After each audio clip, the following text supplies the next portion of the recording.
This is Go With Us, and this is everything you really need to know this week in Pokemon Go, running from the 20th of October all the way until the 27th. Let's get straight into our calendar, and as we know, every Monday morning at 9 a.m. we will be able to get our Adventure Sync rewards. If you've walked 5 kilometers in that week, you will get 20 Pokeballs. If you walk 25 kilometers, you will get the 20 plus the 10 Great Balls, and if you do have an egg slot open, you will get a 5-kilometer egg. The Pokemon hatching from that 5-kilometer egg in Adventure Sync is going to be Ammonite, Kabuto, Elekid, Magby, and more. If you walk 50 kilometers, you will get an additional 5 Ultra Balls, but you will also get a 10-kilometer egg if you do have that egg slot open. Hatching from that 10-kilometer egg is going to be Aerodactyl, Druddigon, Tingatink, and more. And if you walk 100 kilometers, you're going to get all those rewards plus an additional 15,000 Stardust. Back to our calendar now, and on Monday the 20th, you're going to see that the Legends ZA event ends at 8 p.m. local time. So remember to choose your path to get Tepig, Totodile, as well as Chikorita, and take advantage of that Mega Raids bonus. And at that time, Mega Mawile and Mega Salamence will be in Mega Raids, so try and get the Mega Energy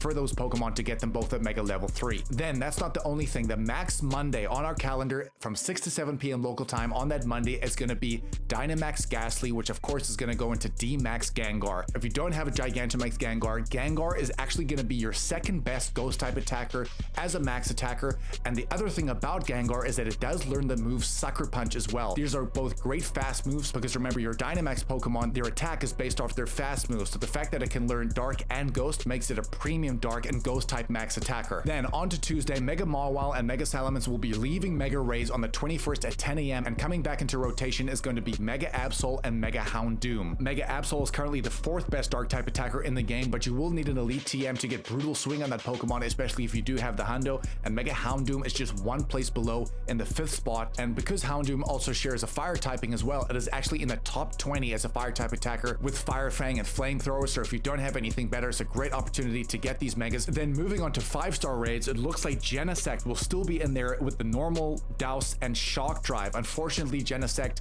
is not a very good Pokemon at all. It is a decent bug type attacker, but it's probably one of the worst legendaries in the game. However, the shiny is absolutely stunning. So if you're still looking for that Genesect shiny, make sure to raid this Pokemon. They are leaving raids on the 28th. Top Up Live is a global trusted platform that has been operating since 2013. Just to give you an example of how many people they have helped in terms of topping up certain currencies on games, guys, they've helped over 11 million users worldwide, and they've got over 120 million page views, and it is counting. They do support things like Apple Pay as well as Google Pay. You can even pay through your credit card. Trust me, hit this button. I did this the other day, and guys, for 1,200 coins, normally you would pay $10. Guys, I got this at almost half the price, which is absolutely incredible. They have offered a discount code, which you can see on screen right now, and we will leave it in the description, from PlayStation to Xbox, PC, and even mobile games such as Pokemon Go. Trust me when I say this, a really good trusted brand. It is safe, and it has been operating for some time. The big event starting on the 21st at 10 a.m. is going to be the Halloween Part 1 event, which is always a fan favorite year in and year out. It's going to be running all the way until the 27th at 10 a.m. and that's when the Part 2 of the Halloween will take over. We've got new Pokemon Go debuts, which is going to be Poltergeist and Sinistcha, the matchup Pokemon. If you guys want to know how good Sinistcha is going to be in Pokemon Go, unfortunately, as a Ghost type attacker, it's barely breaking into the top 50, so I don't think it's going to be a very meta Pokemon to use. In the Go Battle League, though, it may have a better chance to perform because it does share a grass typing, because it is a grass and ghost Pokemon, similar to what it is for Trevenant. And for the first time in Pokemon Go, we will be able to encounter shiny Sinistea, which is absolutely incredible. Like it is with Sinistea, you have the antique form and phony form, but with Poltergeist, it's going to be the counterfeit form as well as the artisan form, which is going to have the stamp, and that's going to be the more rare one, which I believe is only a 1% chance to get that. If you want to check if they are antique forms or the artisan forms, remember just to appraise it with your team leader. That is going to be your best way to find out. All trainers around the world are going to have to reach milestones, and the tier 1 of those bonuses is that it's going to be 2 times catch candy, and if you have the Go Pass Deluxe, it's going to be 3 times catch candy. The tier 2 is going to be increased chance for trainers level 31 and up to receive XL candy for throwing nice, great, or excellent throws. And if you get to tier 3, this is when things get very powerful. It's going to be 2 times candy for transferring Pokemon, increased chance for trainers level 31 and up to receive XL candy when transferring Pokemon. And if you have the Go Pass Deluxe, you're going to get 3 times the candy for transferring Pokemon, and even greater chance to get even more XL candy with transferring Pokemon, which is pretty awesome. The wild encounters are going to include Gastly, Zorua, Hisuian Zorua, Greavard, Sinistea, Yamask, Litwick, Vullaby, and Phantom. The 1-star raids will be Galarian Yamask, Sinistea, and Poltergeist. The 3-star raids will be Alolan Marowak, Hisuian Typhlosion, and Hisuian Samurott. And there will be 1-star Shadow raids going down too. It's going to be Shadow Yamask as well as Shadow Phantom. In field research, we can encounter Sableye, Sableye, Yamask, Zorua, Hisuian Zorua, Litwick, Vullaby, Phantom, and we can even get rare encounters for Spiritomb, and we can also get Mega Energy for Gengar, Houndoom, Sableye, Banette, and Absol. A new avatar item, which is going to be the Poltergeist hat, will be available, as well as new stickers coming into our sticker book. And just like it was in previous years, the Lavender Town music will take over for the entirety of this event in part 1 and part 2, so if you're looking for a different experience,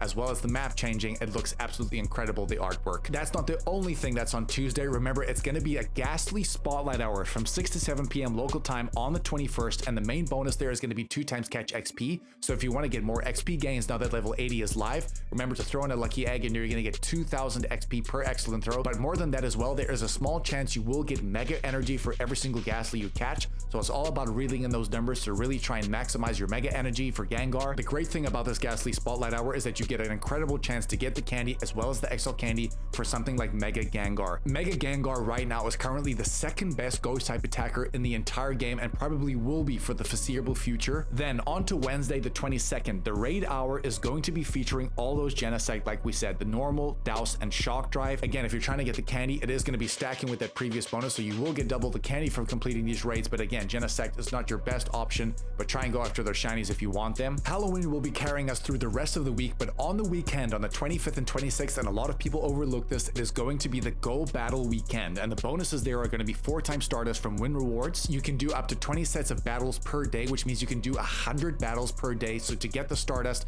with a potential star piece as well, even using that premium track sometimes with your premium battle pass, when those Stardust rewards come around, guys, it is hugely beneficial, especially if you're into battling. There will be free battle theme timed research, and the rewards there are going to include glasses for your avatar, which is going to be inspired by Clement, a trainer from the main series games. And last but not least, the Pokemon encountered via your track in the Go Battle League are going to have a wider variance of IV, so you could get a good PvP Pokemon. The active leagues are going to be the Great League, Ultra League, and Master League, so all of them will be available. Then on to Sunday, do not forget about Trade Sundays. Remember, the bonuses for Trade Sundays that we get 1 additional special trade on this days for a total of 2. There's going to be an increased chance for our trades to result in lucky Pokemon. It's going to be 10% less cost on trades to save a bit of Stardust, and you're going to earn 2 XL candy per trade on top of 1 additional candy per trade. Guys, we've seen some incredible results from trading Pokemon, getting lucky Pokemon. We're going to leave some results on screen right now. If you want to know how the top trainers around the world up their teams and really get the best Pokemon in the game, I'm telling you, trading a lot of the time alongside raids are the best way to do this. Do not forget about that. Also on weekends, Shadow Latias will be in Shadow 5-star raids for the month of October. Remember to try and raid that Pokemon. It is a solid option. Unfortunately, Latios is actually going to be the better attacker on the Dragon and Psychic type of things, but if you want to get that Shadow Shiny, it's a good opportunity to get that. And do not forget about the Research Breakthrough box all the way until December the 2nd. Alakazam is going to be coming from that box. That Hundo CP is going to be 1310. Aggron will be in there at 1285. Morpeko can be found in there at 832 CP. Dreepy can be found in there at 328 CP. The Hundo for Frigibax, which can be shiny, is going to be 534, as well as Sinistea at a 488 CP to be the guaranteed Hundo. Because we mentioned the Halloween event, we're going to leave it as our end screen alongside the Legends ZA event. Please guys, smash that like and subscribe button. We really packed this video. This is everything you really need to know during this week in Pokemon Go. Remember, go with us. Love you guys, and we'll catch you in the next one, baby.